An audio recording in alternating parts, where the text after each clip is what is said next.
दोस्तों, आज कहानी है शतरंज के खिलाड़ी। और शतरंज के खिलाड़ी को लिखा है मुंशी प्रेमचंद जी ने। तो कैसी बढ़िया कहानी है, अंग्रेजों के ज़माने की ये कहानी है। तो उसी के बारे में आज हम थोड़ा बात कर लेते हैं। देश काल वातावरण क्या है, कहानी कहाँ की है। तो कहानी का वाचन शुरू करते हैं। शतरंज के खिलाड़ी। वाजिद अली शाह का समय था। लखनऊ विलासिता के रंग में डूबा हुआ था। स्थान कहाँ है? लखनऊ। वाजिद अली शाह का समय था। लखनऊ विलासिता के रंग में डूबा हुआ था। छोटे बड़े गरीब अमीर सभी विलासिता में डूबे हुए थे। कोई नृत्य और गान की मजलिस सजाता था तो कोई अफीम की पीनक में मजे ले लेता था। जीवन के प्रत्येक विभाग में आमोद प्रमोद का प्राधान्य था। शासन विभाग में, साहित्य क्षेत्र में, सामाजिक अवस्था में, कला कौशल में, उद्योग धंधों में, आचार व्यवहार में, आहार व्यवहार में सर्वत्र विलासिता व्याप्त हो रही थी। अर्थात कहने का मतलब हर जगह वही विलासिता छाई हुई थी। राज कर्मचारी विषय वासना में, कविगण प्रेम और विरह के वर्णन में, कारीगर काला जादू और चिकन बनाने में, कारीगर कला बतू और चिकन बनाने में, व्यवसायी सुरमे इत्र मिस्री और उबटन का रोजगार करने में लिप्त थे। सभी की आंखों में विलासिता का मद छाया हुआ था। सभी की आंखें विलासिता से मूंदी हुई थी। संसार में क्या हो रहा है इसकी किसी को खबर ना थी। बटेर लड़ रहे हैं, तीतरों की लड़ाई के लिए पाली बधी जा रही है, कहीं चौसर बिछी हुई है, पौ बारह का शोर मचा हुआ है, कहीं शतरंज का घोर संग्राम छिड़ा हुआ है। राजा से लेकर रंक तक इसी धुन में मस्त थे। यहाँ तक कि फकीरों को पैसे मिलते तो वे रोटियां ना लेकर अफीम खाते या मादक पीते। शतरंज, ताश, गजीफा खेलने से बुद्धि तीन होती है। विचार शक्ति का विकास होता है। पेचीदा मसलों को सुलझाने की आदत पड़ती है। ये दलीलें जोरों के साथ पेश की जाती थीं। इस संप्रदाय के लोगों से दुनिया अब भी खाली नहीं है। इसलिए अगर मिर्जा सज्जाद अली और मीर रोशन अली अपना अधिकांश समय बुद्धि तीव्र करने में व्यतीत करते थे तो किसी विचारशील पुरुष को क्या आपत्ति हो सकती थी। दोनों के पास में जागीरें थीं, बहुत सारी जागीरें थीं। जीविका की कोई चिंता ना थी। घर में बैठे चखौतियां करते थे। आखिर और करते ही क्या। दोनों लोग हर समय वही शतरंज है और अपना दो लोग हैं। प्रातः काल दोनों मित्र नाश्ता करके साथ बिछाकर बैठ जाते, मोहरे सज जाते और लड़ाई के दांव पेच होने लगते। फिर खबर ना होती थी कि कब दोपहर हुई, कब तीसरा पहर, कब शाम। घर के भीतर से बार बार बुलावा आता कि खाना तैयार है।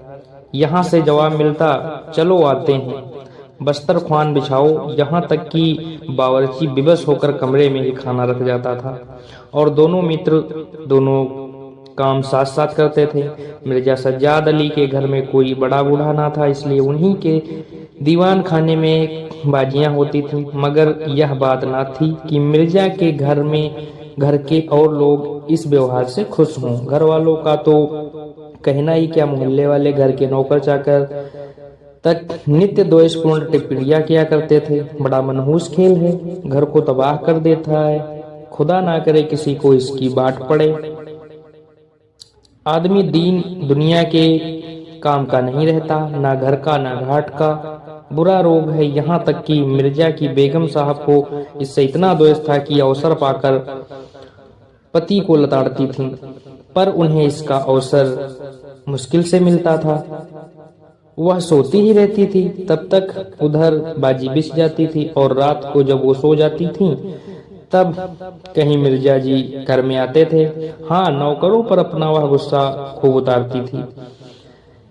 क्या पान मांगे हैं? कह दो, आकर ले जाएं। खाने की फुर्सत नहीं है, ले जाकर खाना सिर पर पटक दो। खाएं चाहे कुत्ते को खिलाएं। पर रूबरू वह भी कुछ ना कह सकती थी। इनको अपने पति से उतना मलाल ना था जितना मीर साहब से। उन्होंने उनका नाम और बिगाड़ू रख छोड़ा था। मीर बिगाड़ू रख छोड़ा था। शायद मिर्जा जी अपनी सफाई देने के लिए सारा इल्जाम मीर साहब ही के सिर थोप देते थे। एक दिन बेगम साहिबा को सिर में दर्द होने लगा। उन्होंने लौंडी से कहा, जाकर मिर्जा साहब को बुला ला, किसी हकीम के यहाँ से दवा लाएं। दौड़ जल्दी कर लौंडी गई तो मिर्जा जी ने कहा, चल अभी आते हैं। शायद थोड़ा मिसप्रिंट है। बेगम साहब का मिजाज गर्म था। इतनी ताब कहाँ कि उनके सिर में दर्द हो और पति शतरंज खेलता रहे। चेहरा सुर्ख हो गया। लौंडी से कहा, लौंडी मतलब बांदी, लौंडी नहीं था, लौंडी था। नौकर चाकर दासी बोल सकते हैं जिसको। लौंडी से जाकर कहा, अभी चलिए, नहीं तो वह आप ही हकीम के यहाँ चली जाएंगी। मिर्जा जी बड़ी दिलचस्प बाजी खेल रहे थे। 2 ही किस्तों में मीर साहब की मौत हुई जाती थी। सम झुझलाकर बोले, क्या ऐसा दम लबों पर है? जरा सब्र नहीं होता?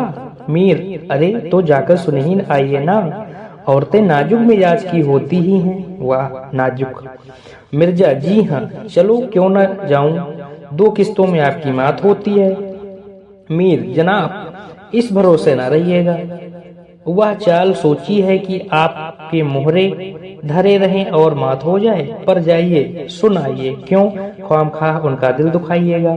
मिर्जा, इसी बात पर मात ही करके जाऊंगा। मीर, मैं खेलूंगा ही नहीं, आप जाकर सुनाइए। मिर्जा, अरे जाना तो पड़ेगा हकीम के यहाँ। सिर दर्द खाक नहीं है, मुझे परेशान करने का बहाना है। मीर, कुछ भी हो, उनकी खातिर तो करनी ही पड़ेगी। मिर्जा, अच्छा, एक चाल और चल लूं। मीर, हरगिज नहीं, जब तक आप सुन नहीं आएंगे मैं तुम्हारे हाथ ही ना लगाऊंगा, मैं मोहरे में हाथ ही ना लगाऊंगा। मिर्जा साहब मजबूर होकर अंदर गए तो बेगम साहब ने लोरियां बदलकर त्योरियां बदलकर गुस्सा होकर लेकिन कराहते हुए कहा, तुम्हें निगोड़ी शतरंज इतनी प्यारी है, चाहे कोई मर ही जाए पर उठने का नाम ही नहीं लेते। नौज कोई तुम जैसा आदमी हो।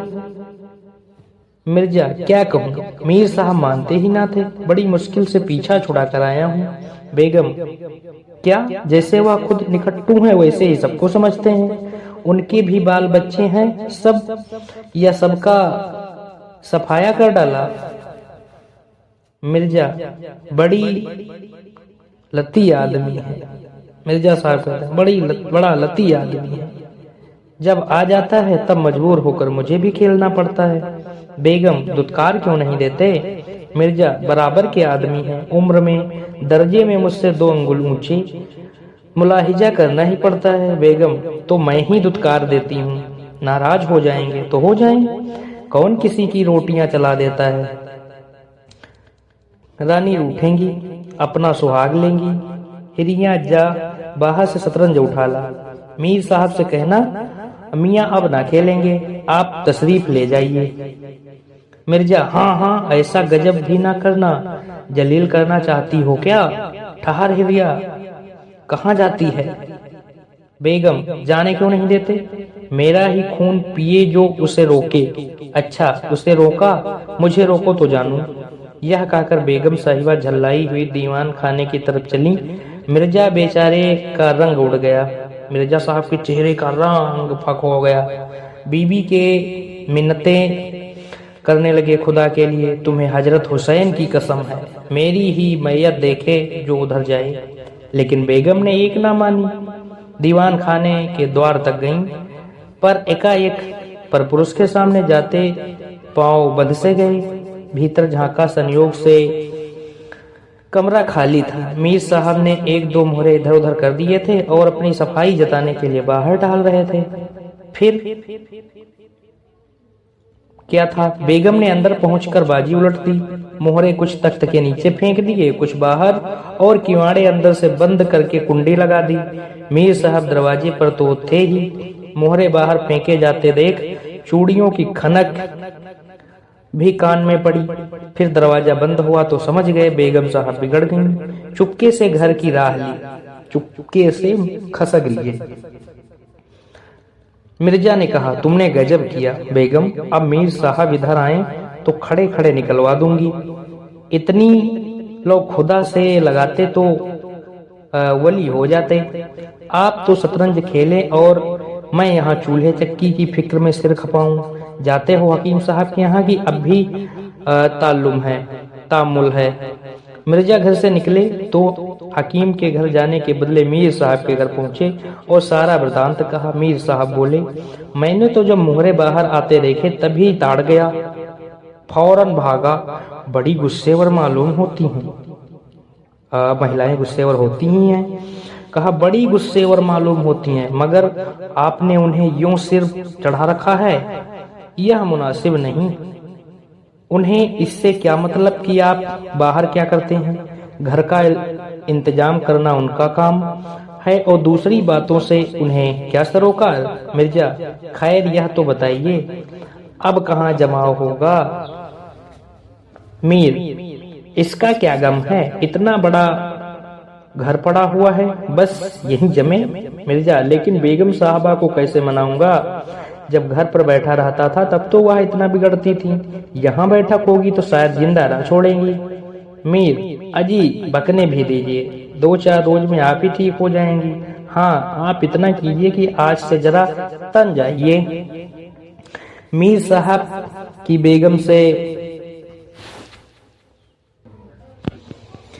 बेगम किसी अज्ञात कारण से मीर साहब का घर से दूर रहना ही उपयुक्त समझती थी। मीर साहब की जो बेगम थी वो किसी अज्ञात कारणवश मीर साहब का घर से दूर रहना ही मुनासिब समझती थी। कारण कौन सा था? बहुत अच्छा, आगे देखे अब। इसलिए वह उनके शतरंज प्रेम की कभी आलोचना ना करती थी, बल्कि कभी कभी और साहब को देर हो जाती तो याद दिला देती थी। इन कारणों से मीर साहब को भ्रम हो गया था कि मेरी स्त्री अत्यंत विनयशील और गंभीर है। लेकिन जब दीवान खाने में बिसात बिछने लगी और मीर साहब दिन भर घर में रहने लगे तो बेगम साहब को बड़ा कष्ट होने लगा। बड़ा कष्ट। उनकी स्वाधीनता में बाधा पड़ गई। दिन भर दरवाजे पर झांकने को तरस जाती, कनवा घूंघट लगाए। उधर नौकरों में भी कानाफूसी होने लगी। अब तक दिन भर पड़े पड़े मक्खियां मारा करते थे। घर में कोई आए कोई जाए, उनसे कुछ मतलब ना था। अब आठों पहर की धौंस हो गई। कभी पान लाने का हुक्म होता, कभी मिठाई का, और हुक्का तो किसी प्रेमी के हृदय की भांति नित्य जलता ही रहता था। जैसे प्रेमी का हृदय दिन ब दिन विरह में आग में धधकता जलता रहता है, उसी प्रकार से हुक्का जलता रहता था। वे बेगम साहिबा से जा जाकर कहते, हुजूर, मियाँ की शतरंज तो हमारे जी का जंजाल हो गई। दिन भर दौड़ाते दौड़ाते पैरों में छाले पड़ गए। यह भी कोई खेल है कि सुबह को बैठे तो शाम कर दी? घड़ी आध घड़ी दिल बहलाव के लिए खेल लेना बहुत है। खैर, हमें तो कोई शिकायत नहीं, हुजूर के गुलाम हैं, जो हुक्म होगा बजा ही लाएंगे। मगर यह खेल मनहूस है, इसका खेलने वाला कभी पनपता नहीं। घर पर कोई ना कोई आफत जरूर आती है, यहाँ तक कि इसके पीछे मोहल्ले तबाह होते देखे गए हैं। सारे मोहल्ले में यही चर्चा होती रहती है, हुजूर का नमक खाते हैं। अपने आका की बुराई सुन सुनकर रंज होता है, मगर क्या करें। इस पर बेगम साहिबा कहती, मैं तो खुद इसको पसंद नहीं करती, पर वह किसी को सुनते ही नहीं। क्या किया जाए? मोहल्ले में भी जो 2-4 पुराने जमाने के लोग जमा थे, आपस में भांति भांति के अमंगल की कल्पनाएं करने लगे। अब खैरियत नहीं है। जब हमारे रईसों का यह हाल है तो मुल्क का खुदा ही हाफिज है। यह बादशाह शतरंज के हाथों तबाह होगी। आसार बुरे हैं। आसार का मतलब इशारे।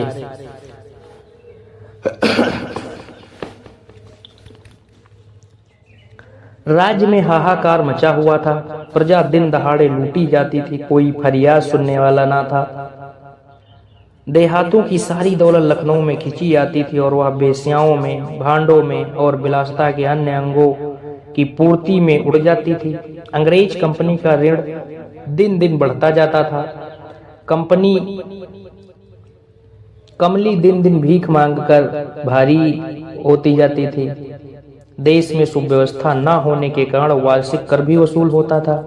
रेजिमेंट बार बार चेतावनी देता था, पर वहां तो लोग विलासिता के नशे में चूर थे। किसी के कानों पर जूं ना रेंगती थी। खैर, मीर साहब के दीवान खाने में शतरंज होते कई महीने गुजर गए। नए नए नक्ते हल किए जाते, नए नए किले बनाए जाते, नित्य नई व्यूह रचना होती। कभी कभी खेलते खेलते झौड़ हो जाती, तू मैं तक हो की नौबत आ जाती, पर शीघ्र ही दोनों मित्रों में मेल हो जाता। कभी कभी ऐसा भी होता कि बाजी उठा दी जाती। मिर्जा जी रूठ कर अपने घर चले आते, मीर साहब अपने घर में जा बैठते, पर रात भर की निद्रा के साथ सारा मनोमालिन्य शांत हो जाता। जो खिन्नता रुष्टता होती सब खत्म हो जाती। प्रातः काल दोनों मित्र दीवान खाने में आ पहुंचते थे। एक दिन दोनों मित्र बैठे हुए शतरंज की दलदल में गोते खा रहे थे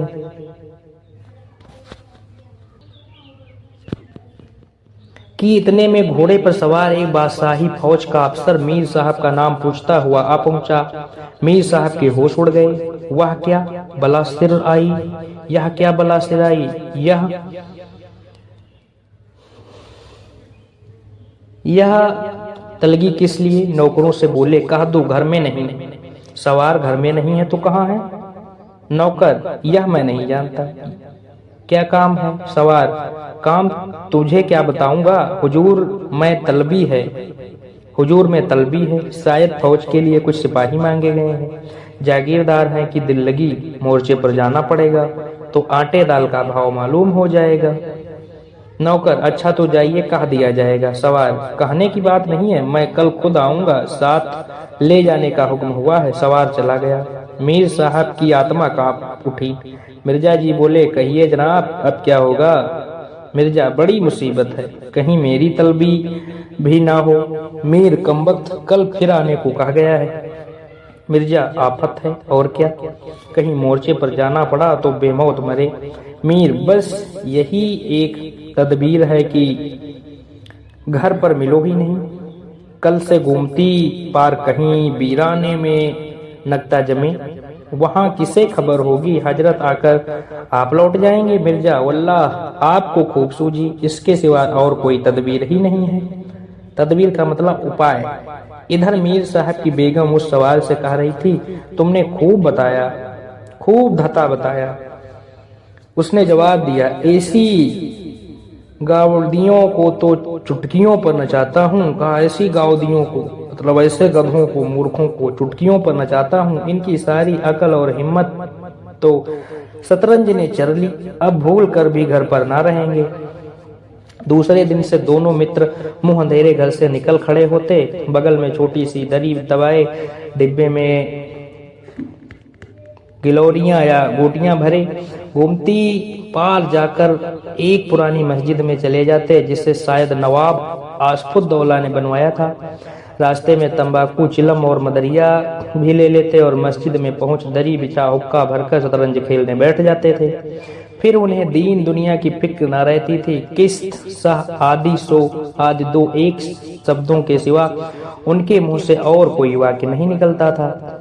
किस्त, सह आदि दो शब्दों के अतिरिक्त उनके मुंह से कोई वाक्य ना निकलता था। कोई योगी भी समाधि में इतना एकाग्र ना होता होगा। दोपहर को जब भूख मालूम होती तो वे दोनों मित्र किसी नानबाई की दुकान पर जाकर खाना खाते और एक चिलम हुक्का पीकर फिर संग्राम क्षेत्र में डट जाते। नानबाई का मतलब दोस्तों जो खाना वाना बेचने का काम करता है, रोटियां बेचने का जो काम करता है, उसे नानबाई कहते हैं। कभी कभी तो उन्हें भोजन का भी ख्याल न रहता था। इधर देश की राजनीतिक दशा भयंकर होती जा रही थी। कंपनी की फौजें लखनऊ की तरफ बढ़ी चली जाती थी। East India company. शहर में हलचल बढ़ी हुई थी। लोग बाल बच्चों को लेकर देहातों में भाग रहे थे, पर हमारे दोनों खिलाड़ियों को जरा भी फिक्र न थी। वे घर से आते तो गलियों में होकर डर था कि कहीं किसी बादशाह मुलाजिम की निगाह न पड़ जाए जो बेगार में पकड़े जाएं। हजारों रुपए सालाना की जागीर मुफ्त ही हजम करना चाहते थे। एक दिन दोनों मित्र मस्जिद के खंडहर में बैठे हुए शतरंज खेल रहे थे कि की बाजी कुछ कमजोर थी। मिर्जा साहब उन्हें किस्त पर किस्त देते जा रहे थे। इतने में कंपनी के सैनिक आते हुए दिखाई दिए। वह गोरों की, अंग्रेजों की फौज थी जो लखनऊ पर अधिकार जमाने के लिए जा रही थी। मीर साहब बोले, अंग्रेजी फौज आ रही है, खुदा खैर करे। मिर्जा, आने दीजिए, किस्त बचाइए। यह किस्त। मीर, जरा देखना चाहिए, कहीं आड़ में खड़े हो जाएं। मिर्जा, देख लीजिएगा, जल्दी क्या है, फिर किस्त। मीर, तोप खाना भी है, कोई 5,000 आदमी होंगे। कैसे कैसे जवान हैं, लाल बंदरों के मुंह सूरत देखकर खौफ मालूम होता है। मिर्जा, जनाब हीले न कीजिए, ये चकमे किसी और को दीजिएगा। यह किस्त। मीर, आप भी अजीब आदमी है, यहाँ तो शहर पर आफत आई हुई है और आपको किस्त की सूझी है। कुछ इसकी भी खबर है कि शहर घिर गया तो घर कैसे चलोगे। मिर्जा, जब घर चलने का वक्त आएगा तो देखा जाएगा। यह किस्त। बस अब की सह में मात है। फौज निकल गई। 10 बजे का समय था, फिर बाजी बिछ गई। मिर्जा बोले, आज खाने की कैसे ठहरेगी।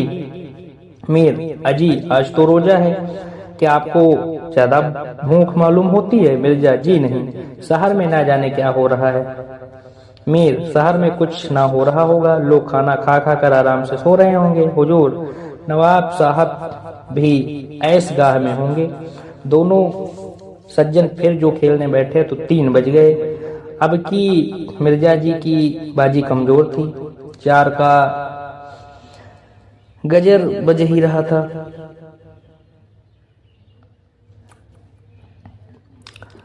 कि फौज की वापसी की आहट मिली। नवाब वाजिद अली पकड़ लिए गए थे और सेना उन्हें किसी अज्ञात स्थान को लिए जा रही थी। लखनऊ के नवाब वाजिद अली साहब को सेना ने गिरफ्तार कर लिया था।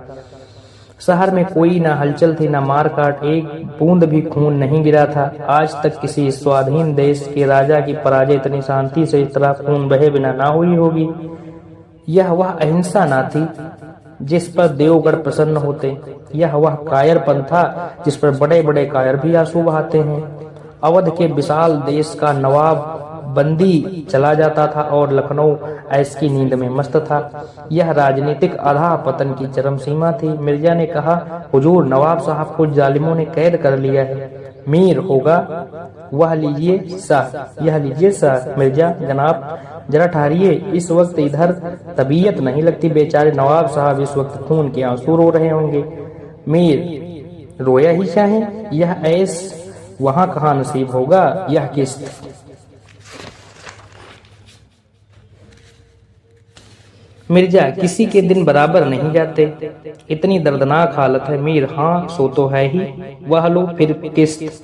बस अब की किस्त में मात है, बच नहीं सकते। मिर्जा, खुदा की कसम आप बड़े बेदर्द हैं, इतना बड़ा हादसा देख कर भी आपको दुख नहीं होता। हाय गरीब वाजिद अली साहब। मीर, पहले अपने बादशाह को बचाइए, फिर नवाब साहब का मातम कीजिएगा। यह किस्त और यह मात, लाना हाथ। बादशाह को मिले हुए सेना सामने से निकल गई। उनके जाते ही मिर्जा ने फिर बाजी बिछा दी। हार की चोट बुरी होती है। मीर ने कहा, आइए नवाब साहब के मातम में एक मरसिया कह डालें। लेकिन मिर्जा की राजभक्ति अपनी हार के साथ लुप्त हो चुकी थी। वह हार का बदला लेने के लिए अधीर हो रहे थे। शाम हो गई। खंडहर में चमगादड़ों ने चीखना शुरू कर दिया। अबाबीलें आ आकर अपने अपने घोंसलों में चिमटी, पर दोनों खिलाड़ी डटे हुए थे मानो दो खून के प्यासे सुरमा आपस में लड़ रहे हों। मिर्जा जी 3 बाजियां लगातार हार चुके थे। इस चौथी बाजी का रंग भी अच्छा ना था। वह बार बार जीतने का दृढ़ निश्चय करके संभल कर खेलते थे, लेकिन एक ना एक बार चाल ऐसी बेढब आ जाती थी कि जिससे बाजी खराब हो जाती थी। हर बार हार के साथ प्रतिकार भावना और भी उग्र होती जाती थी।